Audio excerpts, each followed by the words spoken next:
Assalamualaikum warahmatullahi. So ada breaking news iaitu Boris Johnson, Perdana Menteri UK yang mempunyai rambut politician yang paling pelik dalam dunia dilaporkan akan meletakkan jawatan pada hari ini. Jadi apakah yang berlaku sebenarnya dengan Boris Johnson ini? Okey, jadi ini sebenarnya ialah berkaitan dengan Chris Pincher iaitu salah seorang daripada ahli kerajaan yang dilantik oleh Boris Johnson, dilaporkan pada minggu lepas telah mencabul kehormatan dua lelaki. Chris Pincher ni lelaki lah, dia pun mencabul kehormatan dua lelaki dan Chris Pincher telah pun meletakkan jawatan pada penghujung minggu lepas tetapi Boris Johnson terus diasak, bukan sahaja oleh pembangkang tetapi daripada dalam parti dia sendiri sebab salah laku Chris Pincher ini bukan kali pertama, dia telah berlaku banyak kali dan telah pun mempunyai rekod jenayah yang hampir sama sebelum ini dan itulah sebabnya kenapa pembangkang di sana dan juga ahli konservatif iaitu parti daripada Boris Johnson sendiri menekan beliau untuk berundur walaupun pada awalnya bahawa beliau tidak tahu bahawa Chris Pincher mempunyai rekod salah laku sebelum ini, tetapi akhirnya sekali lagi media mendedahkan bahawa sebenarnya Boris Johnson tahu tentang kisah lampau Chris Pincher ini. Dan seterusnya Boris Johnson tak dapat nak elak lagi, dia pun mengaku dan meminta maaf bahawa dia tahu tentang salah laku yang dilakukan oleh Chris Pincher pada sebelum ini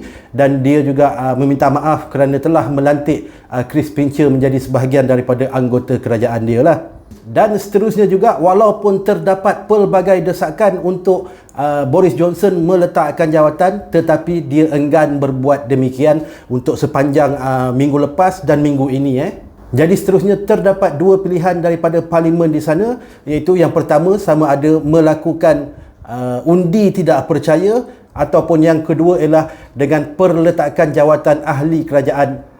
konservatif sendiri Cuma pilihan pertama, undi tidak percaya ini, tidak dapat dijalankan terhadap Boris Johnson pada ketika ini kerana pada bulan lepas satu undi tidak percaya telah pun diambil terhadap Boris Johnson, iaitu tentang kesalahan dia melakukan parti sewaktu lockdown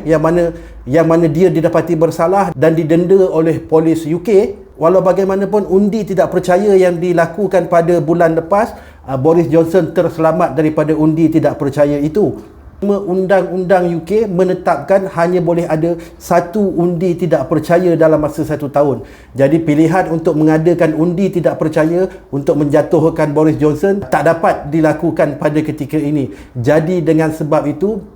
maka berlakulah sedikit demi sedikit perletakan jawatan daripada ahli-ahli kerajaan Boris Johnson itu sendiri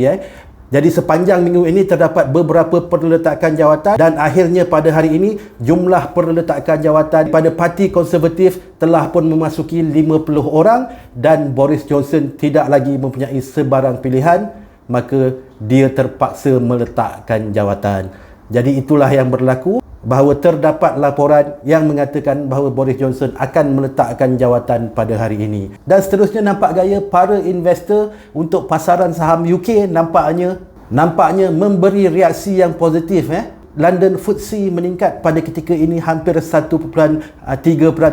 Begitu juga dengan mata wang GBP turut naik pada ketika ini Alright, jadi itulah apa yang berlaku sekarang ini di UK. Kita dapat lihat bagaimana ahli-ahli politik walaupun daripada dalam kerajaan sendiri menentang pemimpin yang didapati melakukan salah laku, walaupun pemimpin itu tidaklah melakukan kesalahan ini dalam kes ini, tetapi kerana kelalaian ataupun kesilapan dalam membuat keputusan, ahli-ahli politik di sana tetap juga mempertahankan kebenaran dan mendesak supaya Boris Johnson ini turun Jadi itulah bagi saya politik yang lebih politik yang lebih matang, politik yang lebih rasional, berbeza dengan keadaan politik di setengah-setengah negara termasuklah di Malaysia sendiri apabila para pemimpin membuat kesalahan ataupun membuat kesilapan, penyokong-penyokong parti politik ini kebanyakannya akan cuba mempertahankan para pemimpin mereka ini walaupun kadang-kadang ada bukti yang jelas, ada bukti yang nyata Jadi inilah bagi saya sesuatu yang agak menarik tentang politik, especially-nya politik di negara-negara maju. Alright, itu saja perkongsian saya pada ketika ini. Semoga perkongsian ini bermanfaat. Kita jumpa lagi dalam video seterusnya. Assalamualaikum.